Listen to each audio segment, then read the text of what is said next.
Okay, so as part of our Oktoberfest celebration, we're going to be making schnitzel. We're going to possibly do it a couple different ways to give you guys some options. Right here is an oyster mushroom, and we're going to schnitzel this one today. So this was actually a particularly huge mushroom. It had a branch of much smaller mushrooms. We're not going to use that part today, but we're going to save kind of the bigger parts like so. And what we're going to do is we're going to just gently remove them and kind of flatten them down as much as possible to kind of give it a more chicken-esque, I would say, not necessarily texture, but certainly shape. So that is what we're going to do. I'm going to start by doing that, getting the chicken ready, and then I'm going to show you how to bread it and get it ready for the skillet. So that's what we're doing. In our previous recipe, you saw us make the German potato salad. That's going to be our accompaniment, and we're going to get started right now. So stick around, and we'll show you how this is done. One thing I want to point out to you is that depending on how these are grown, there's usually a hard part of the oyster mushroom, and that's where it was attached to its food source. And basically you're going to want to cut that part off like so. And I'm going to continue to flatten these out. What I'm going to do is I'm actually going to put a pan on top of these to kind of squish them down to make them flatter, because you want them as flat as possible. That will also help with the texture and the cooking process. So while I'm flattening these out, I will show you how to make the batter and get that ready. Just do another one. See kind of the part that you don't want right there. Just shave it right off.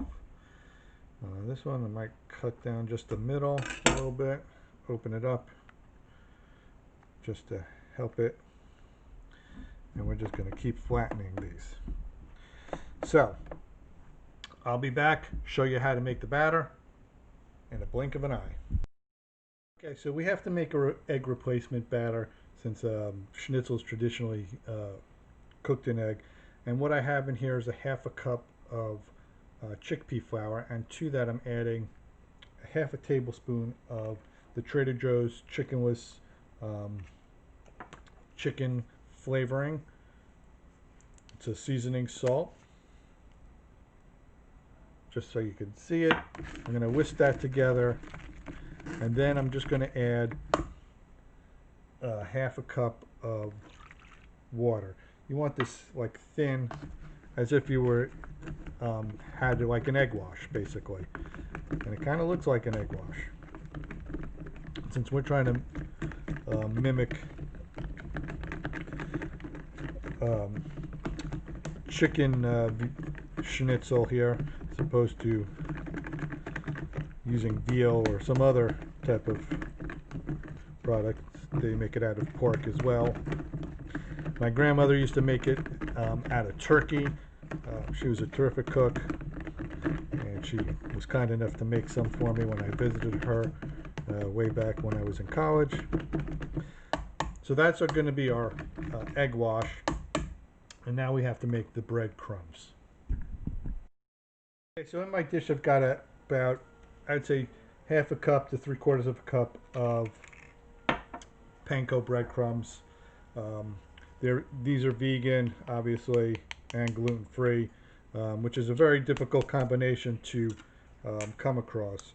You can find gluten-free, but they're not vegan, or you can find vegan, but they're not gluten-free. This particular one, I think, is Kinnikinnick Farms makes it. I'm not 100% sure. I'll try and figure that out. So I'm going to add a half a tablespoon of the chicken seasoning to this. I'm going to add just a touch of sea salt, not a lot because the chicken seasoning already has salt in it. Now I'm going to add some garlic powder and some paprika. So the paprika here. So I'm going to do. So I'm going to add a half a teaspoon of paprika.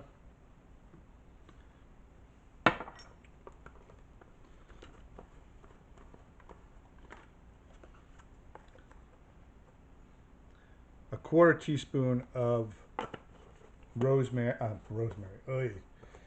garlic. This is what happens when you're jumping ahead. I'm going to add a half a teaspoon of dried rosemary and a little bit of onion powder as well, and we're just going to mix that all up together. Here's my onion powder. Hopefully I can find the rosemary, because nobody knows where my rosemary grows. So there we go. Yeah, a little bit more. I like onion powder. So that's about an eighth of a quarter teaspoon. Quarter teaspoon of onion powder. I'm adding in a half teaspoon of rosemary. We're just going to give this a quick little blending.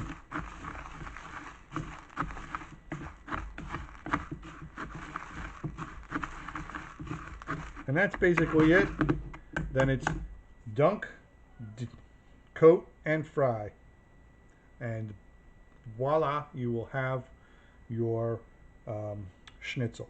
So I'm going to check on our pressing process to see how our oyster mushrooms are doing. Pieces are getting ready to be battered and fried. I'm going to start dipping and dunking and heating up that pan. So I'll be back in a moment. Okay, so our oil is ready and I'm going to start adding in our pieces.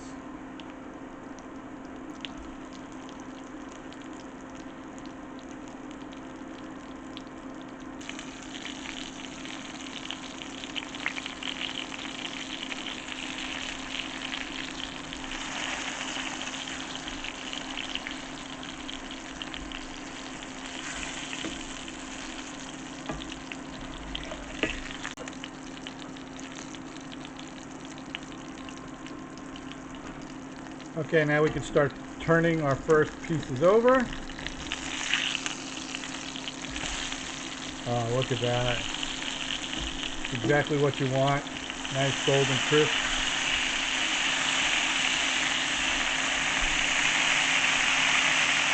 And when you press it down and you flatten it a little bit more, it's more like a chicken cutlet that way. Also helps press out some of the water that's in the mushroom. You can see we had a little cold spot in our pan here. So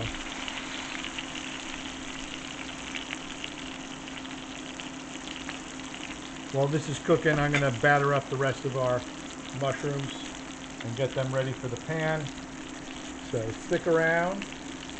I'll be back in a flash of a pan. First pieces are ready to come off. I'm going to take them off.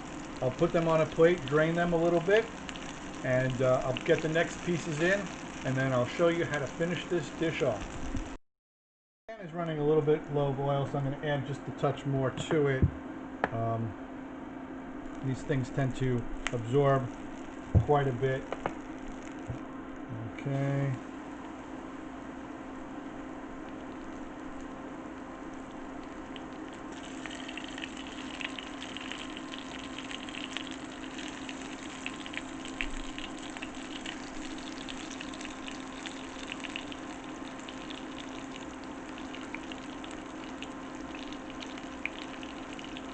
While these are cooking, I'm going to finish off the last two pieces, and then we're going to attempt to make a little bit of a sauce to go along with this.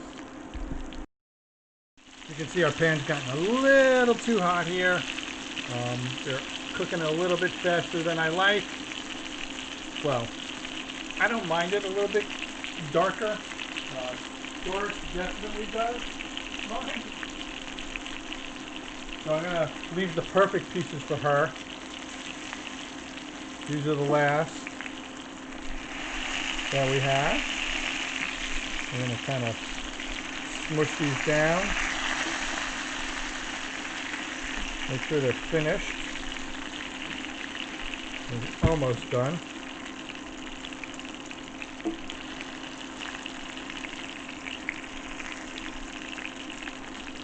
And then we're going to attempt. I've never used this ingredient before. I have no idea what it tastes like. It's called an autumn olive berry.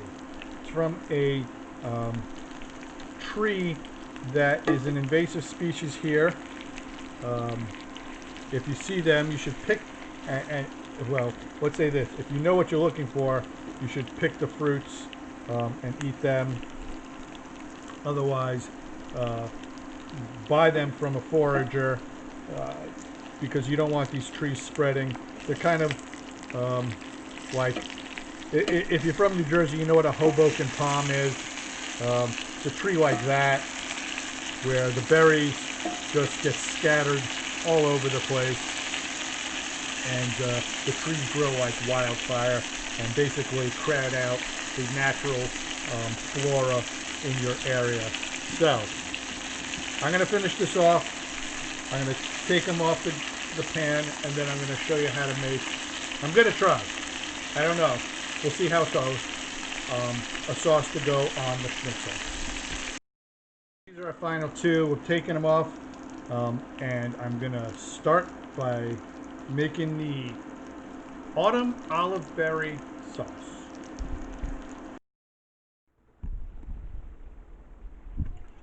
Okay, so these are autumn olive berries. They're pretty tart with a little bit of astringency to them. So I'm going to clean some of these up, and I'm going to make like a butter sauce, and I'm going to toss in just a teeny tiny bit of sugar into that to kind of even out the flavor, and also depending on how it tastes, maybe add back a little bit of the tartness with some vinegar. So stick around, we'll show you how it's done.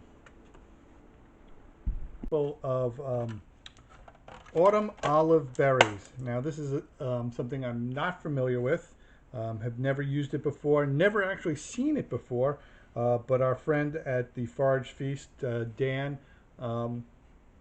suggested we give it a shot. So that's what we're going to do. I just made some schnitzel, and now I'm going to make a little bit of sauce to go along with the schnitzel using these autumn berries. They have a kind of a tart tinge to them, a little bit astringent, but not overly astringent. And we're going to see how it comes out. Hopefully it works. Otherwise, it'll be my head on the plate, not the schnitzel. Okay, so to my pan, I've added about a tablespoon of vegan butter. I may actually add some more once I see how these berries break down. But we're going to let this melt, and once it's melted, you know what? I'm going to add the berries in now. Why wait? So we're just going to, hopefully they pop.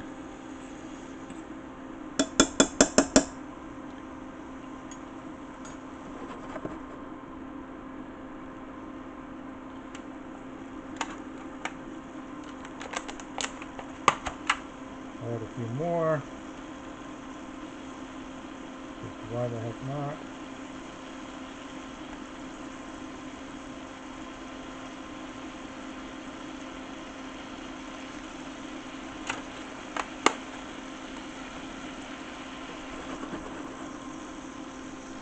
All right.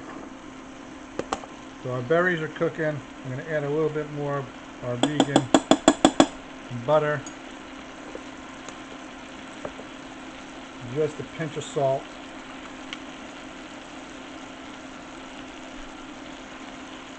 And I'm going to get a little bit of sweetener to this. I'm going to lower the heat just a tad. Okay, so I added just a little bit of glucose syrup to this. I'm going to shut the heat off now.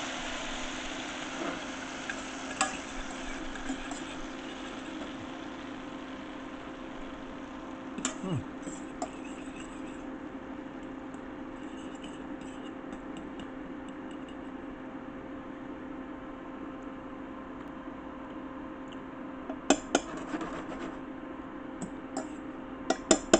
Definitely needs a little bit more sweet to it because it's very, very tart.